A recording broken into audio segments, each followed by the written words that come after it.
Welcome to ABN clinic. Epilepsy and fits అంటే ఏంటి? ఎపిలిప్సీకి కారణాలేంటి? అవి ఎన్ని రకాలు? ఎపిలిప్సీని ఎలా గుర్తిస్తారు? ఎపిలిప్సీకి ఏ చికిత్సలు అందుబాటులో ఉంటాయి? ఆహారం లేదా లైఫ్ స్టైల్లో ఎపిలిప్సీ ఉన్నవారు ఎలాంటి జాగ్రత్తలు తీసుకోవాలి? ఎపిలిప్సీ ఉన్నవారు పెళ్లి చేసుకోవచ్చా? ఇవన్నీ వివరాలన్నీ తెలుసుకుందాం. మనతో పాటు ఉన్నారు స్టార్ హాస్పిటల్ డాక్టర్ అనిత కొత్త, సీనియర్ కన్సల్టెంట్ న్యూరాలజీ ఉన్నారు. వారిని అడిగి మరిన్ని వివరాలు తెలుసుకుందాం. Hello doctor. హలో అండి. ఎపిలిప్సీ అనేది చాలా తక్కువ వాడతారు, కానీ చాలా మంది ఫిట్స్ అంటే ఏంటో చాలా మందికి తెలుసు. అసలు అంటే ఏంటి ఫిట్స్ అంటే ఏంటి, ఎందుకు వస్తుంది? ఫిట్స్ అన్నా మనం కామన్ జనరల్ టర్మినాలజీలో ఫిట్స్ అని, మూర్ఛ అని అంటూ ఉంటాము. దాన్నే మనం ఇంగ్లీష్లో సీజర్ అంటూ ఉంటాము. సీజర్, ఎపిలెప్సీ, ఫిట్స్ అనేవి ఆల్టర్నేటివ్గా యూస్ చేస్తూ ఉంటాము. అంటే సింగిల్ వన్ టైం వచ్చి సీజర్ అటాక్ వన్ టైం వస్తే దాన్ని సీజర్ లేదా ఫిట్ అని అంటాము. అదే రిపీటెడ్గా సీజర్స్ అంటే more than 2 times 2 or more times seizure attacks వస్తే దాన్ని ఎపిలెప్సీ అనొచ్చు.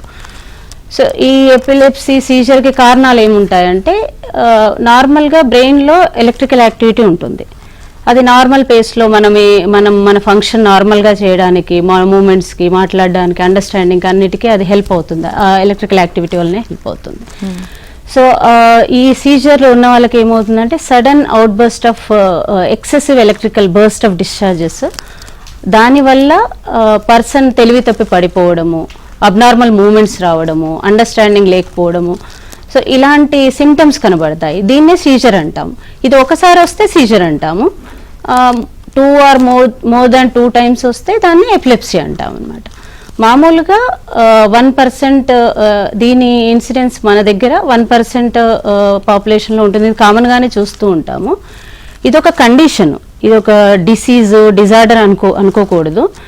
షుగర్, బీపీ అలాంటివి ఎలాగా ఇదొక కండిషన్ లాగా కన్సిడర్ చేయాలి. అదే మల్టిపుల్ టైమ్స్ అలా వచ్చింది అని అంటే ఎపిలెప్టిక్ డిజార్డర్, దానికి ఇవాల్యుయేట్ చేయాల్సి వస్తుంది.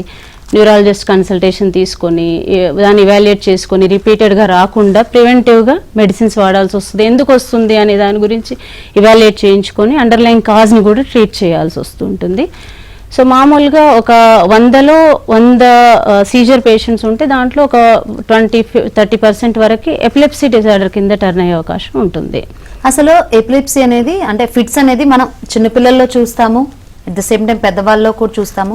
అసలు ఎందుకు వస్తుంది? మెయిన్ కాజ్ ఏంటి? ఇది ఏమన్నా వారసత్వంగా వచ్చే ఛాన్సెస్ ఉన్నాయా? జనరల్గా చాలా మంది అడుగుతూ ఉంటారు. చిన్నప్పటి నుంచి లేదండి, ఇప్పుడు వచ్చింది, ఏజ్లో వచ్చింది అంటుంటారు. సో దీనికి ఒక ఈ ఏజ్లోనే పర్టికులర్గా వస్తుంది అనే కండిషనింగ్ కాదు. ఏజ్ని బట్టి కొన్ని కారణాలు ఉంటాయి.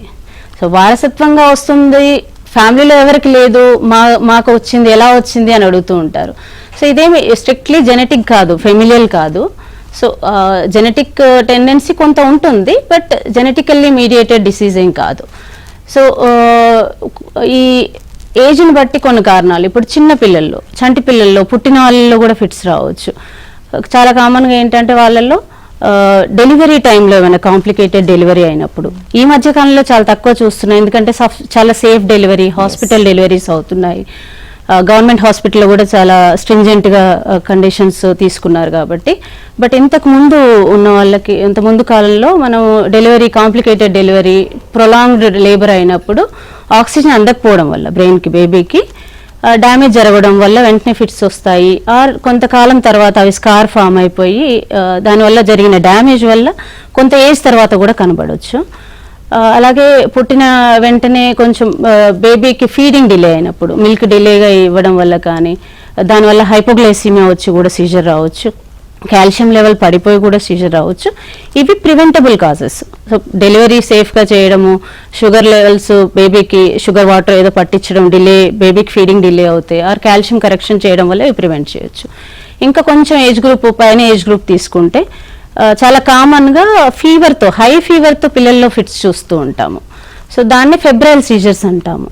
అది ముందు సీజర్ కింద కన్వర్ట్ అవ్వకపోవచ్చు, ఒక్కసారి వచ్చి ఫీవర్ తగ్గగానే తగ్గిపోవచ్చు. వీళ్ళు ఇంకా డెవలప్మెంటల్ డిలే ఉన్న వాళ్ళకి, చిన్నపిల్లల్లో డెవలప్మెంటల్ బ్రెయిన్ ఎదుగుదలలోనే డెవలప్మెంటల్ ప్రాబ్లం వల్ల కూడా సీజర్ రావచ్చు ఈ ఏజ్ గ్రూప్లో. ఇన్ఫెక్షన్ వల్ల బ్రెయిన్ ఇన్ఫెక్షన్, మెనింజైటిస్, ఎన్సెఫలైటిస్ అని వినే ఉంటారు. సో అట్లాంటి కండిషన్లో వాళ్ళకి ఫిట్స్ కూడా రావచ్చు, ఫీవర్ వాటితో పాటుగా.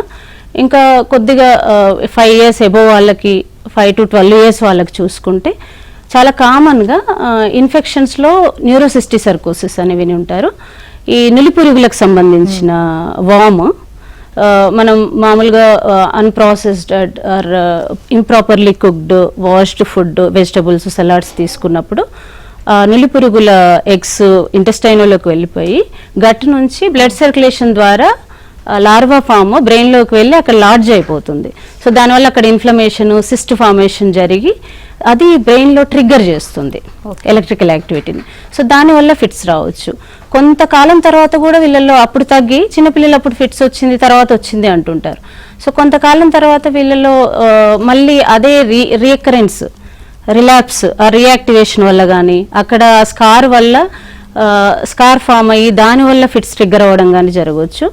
ఇంకా ఈ ఏజ్ గ్రూప్ లో వేరే infections, brain infections, tuberculosis. Actually చిన్నపిల్లల్లో ఫీవర్ వచ్చినప్పుడు 104, 105 దాటిపోతే అమ్మో ఫిట్స్ వస్తాయి అని చాలా మంది భయపడుతూ ఉంటారు. ఎట్ ద సేమ్ టైం ఇంట్లో పెద్దవాళ్ళు ఉంటే ఇప్పుడు ఏం కాదులే, పెద్దవాళ్ళు అయిపోయిన తర్వాత ఆటోమేటిక్ గా తగ్గిపోయింది అంటారు. నిజంగా తగ్గిపోయిద్దా, లేకపోతే మళ్ళీ మధ్యలో వచ్చే ఛాన్సెస్ ఉందంటారు? ఈ కండిషన్ గురించి కరెక్ట్. అది ఫీవర్ తో, హై ఫీవర్ తో ఫిట్స్ రావచ్చు. సో అది కొంత ఏజ్ తర్వాత వాళ్ళకి 5 to 6 years వరకు ఆ ఛాన్సెస్ ఉంటాయి.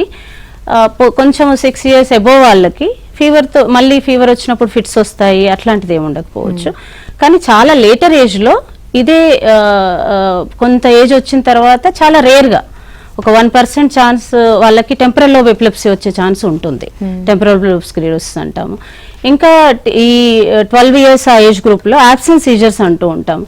చిన్నపిల్లల్లో వాళ్ళు సడన్ గా వాళ్ళు చేస్తున్న పని ఆపేస్తారు, ఏదో మాట్లాడుతూ ఆపేస్తారు, ఏదో పోయం చెప్తూ ఆపొచ్చు స్కూల్లో అయితే.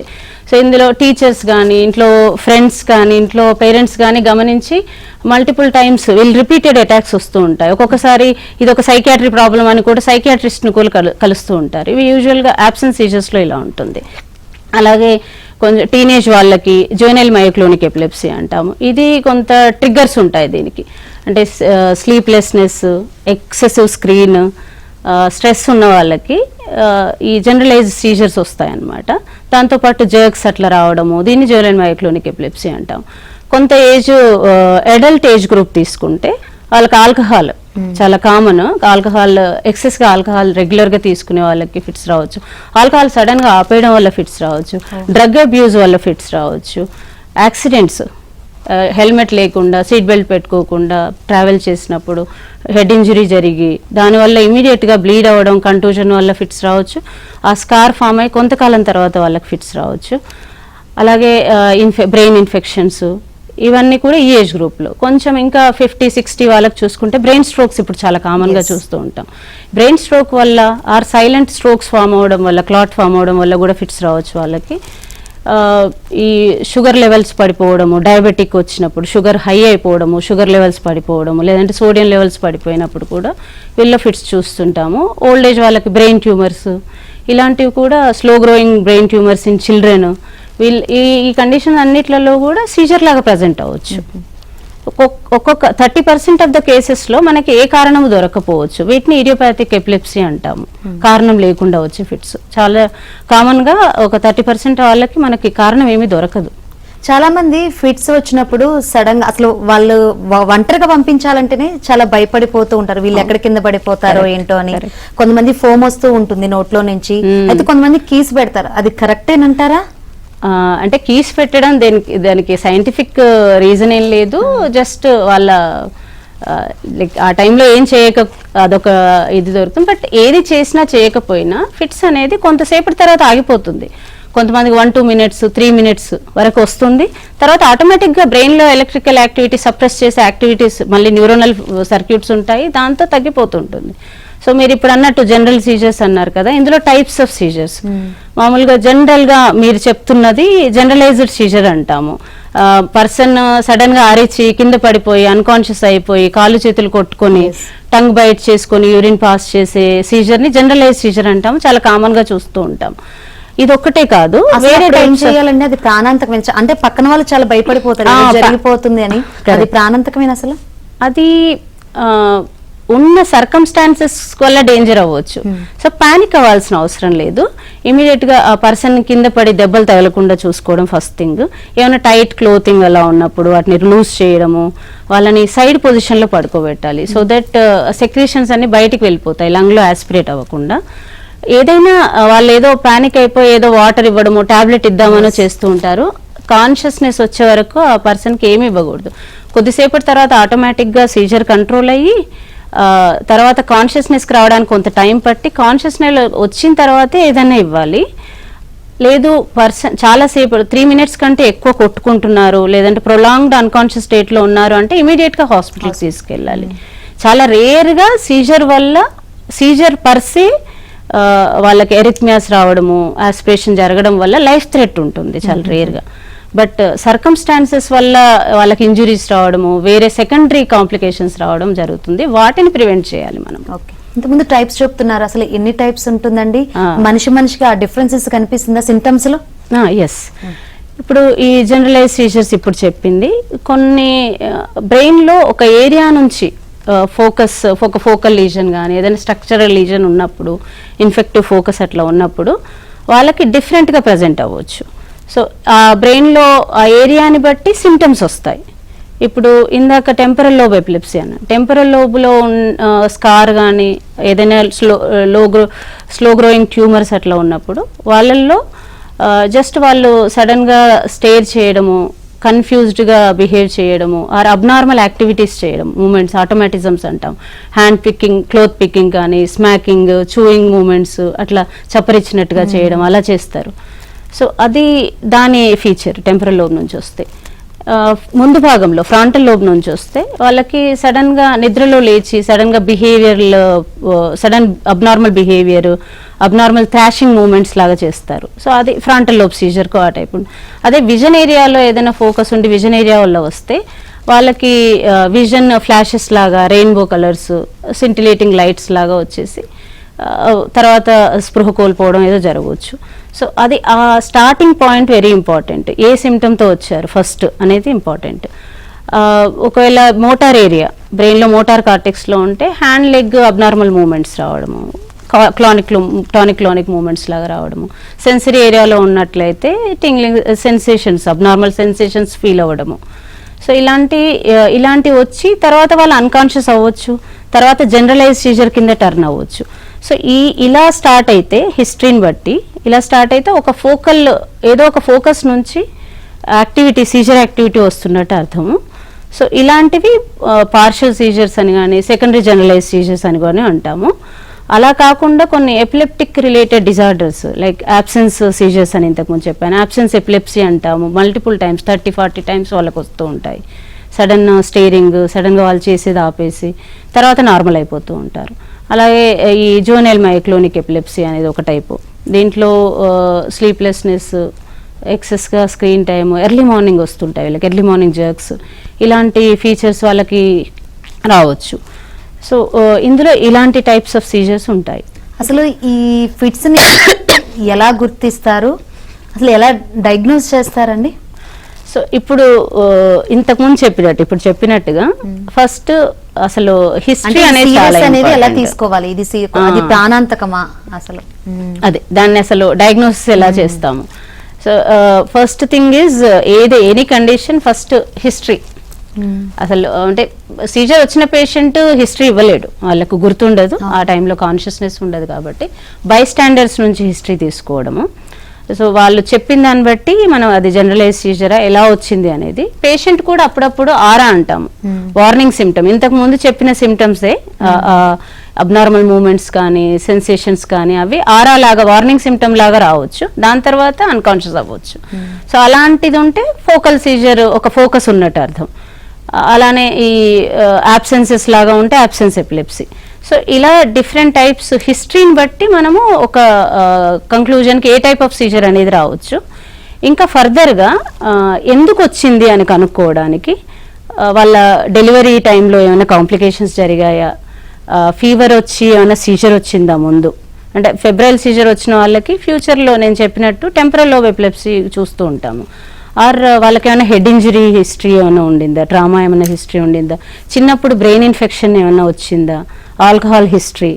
సో ఇలాంటివన్నీ, ఆల్కహాల్ తీసుకుంటున్నారా, drugs, illicit drugs, so stroke వచ్చిందా, ఇలాంటివన్నీ హిస్టరీని బట్టి ఏ టైప్ ఆఫ్ సీజరు ఎందువల్ల వచ్చింది, దానికి మేజర్ రీజన్ ఏమైనా ఉండొచ్చా అనేది హిస్టరీని బట్టి తెలుసుకుంటాం. నెక్స్ట్ లెవెల్ ఏంటంటే ఈఈజీ అనే టెస్ట్ చేస్తాం. ఈఈజీ అంటే ఎలక్ట్రోఎన్సెఫ్లోగ్రామ్.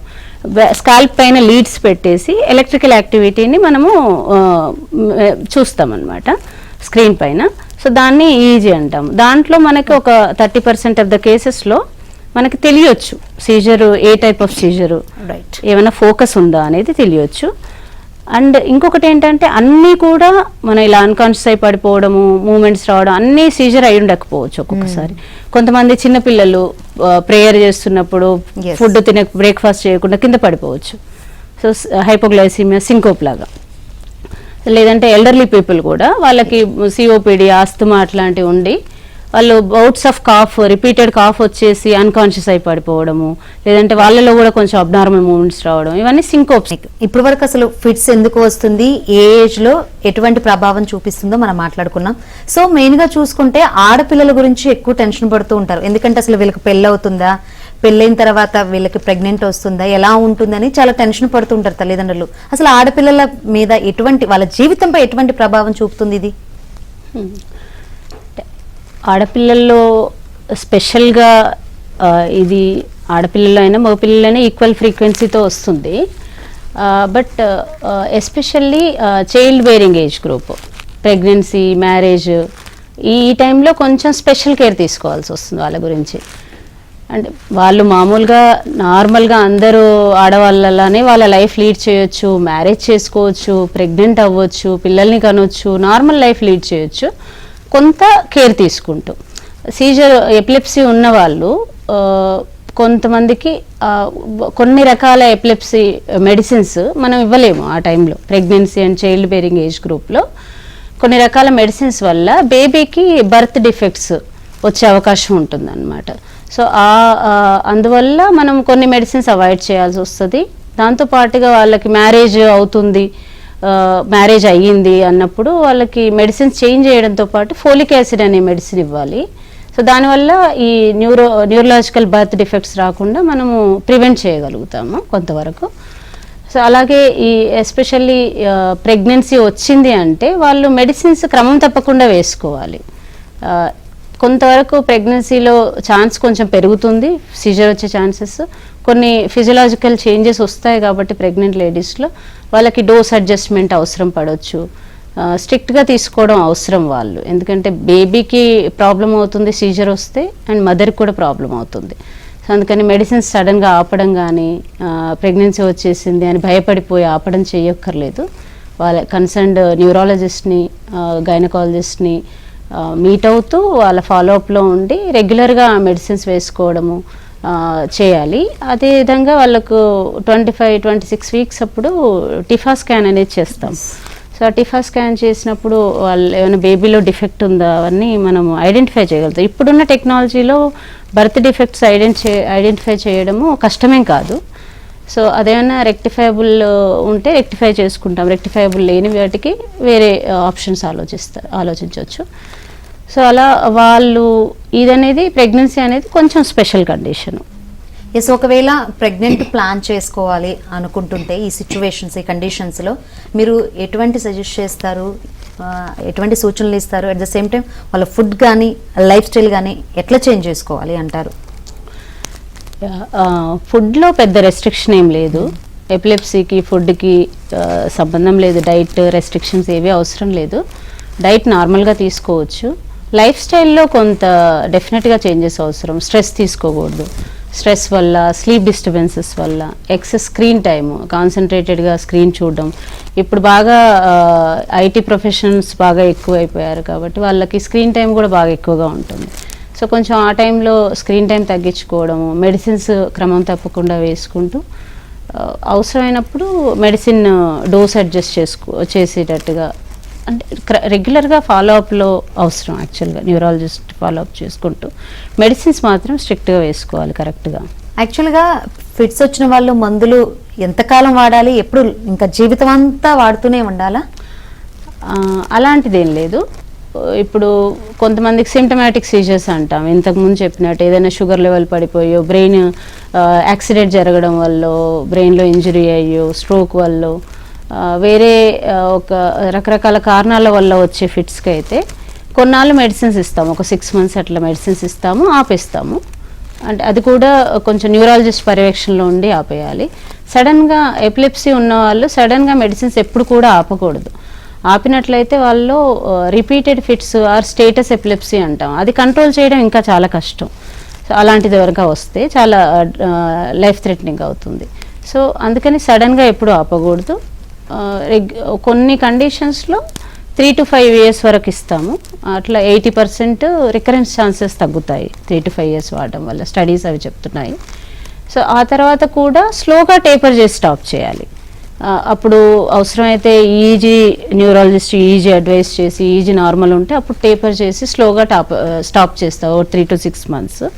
కానీ సడన్గా ఎప్పుడు కూడా ఆపకూడదు. ఇంకా లైఫ్ స్టైల్లో కూడా చేంజెస్ చేసుకోవాలి. మెడిసిన్స్తో పాటు లైఫ్ స్టైల్ చేంజెస్ ఉండాలి.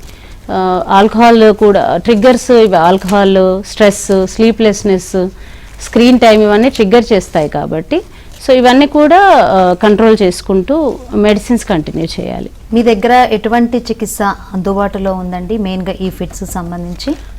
ఇది మెడిసిన్సే కాకుండా చాలా రకాల మెడిసిన్స్ అవైలబుల్లో ఉన్నాయి. ఇప్పుడు ఫస్ట్ ఒక మెడిసిన్, ఫస్ట్ లైన్ మెడిసిన్తో స్టార్ట్ చేస్తాము, దాంతో కంట్రోల్ అవుతే అది కంటిన్యూ చేస్తాము. దాని తర్వాత కూడా ఫిట్స్ వస్తున్నాయంటే second add on medicine add చేస్తాము. అలా దాంతో కంట్రోల్ ఉంటే అది కంటిన్యూ చేస్తాం. ఇంకా 2-3 రకాల మెడిసిన్స్ కూడా వాడుతూ ప్రాపర్ డోసేజ్లో కాంప్లియంట్గా ఉంటూ కూడా సీజర్ వస్తున్నాయి రిపీటెడ్గా అన్నప్పుడు వాళ్ళకి సర్జికల్ ఆప్షన్ ఉంటుంది. ఆపరేషన్ కూడా చేస్తాము. సో వీళ్ళకి ప్రాపర్గా ఆపరేషన్కి ముందు వాళ్ళని ప్రాపర్ ఇవాల్యుయేషన్ ఉంటుంది. Selection is very important. So వీళ్ళకి ప్రొలాంగ్డ్ వీడియో ఈజీ రికార్డింగ్ చేసి స్పెక్ట్, పెట్ అనే అడ్వాన్స్డ్ ఇమేజింగ్ టెక్నిక్స్తో వాళ్ళకి ఏ జోన్ నుంచి సీజర్ జోన్ ఏంటి, సీజర్ ఆన్సెట్ ఎక్కడి నుంచి వస్తుంది అని ప్రాపర్గా ఐడెంటిఫై చేసి వాళ్ళకి ఆ లీజనెక్టమీ కానీ టెంపరల్ లోబ్ సర్జరీస్, సీజర్స్లో ఇవి చాలా కామన్గా చేస్తూ ఉంటాం సర్జరీస్.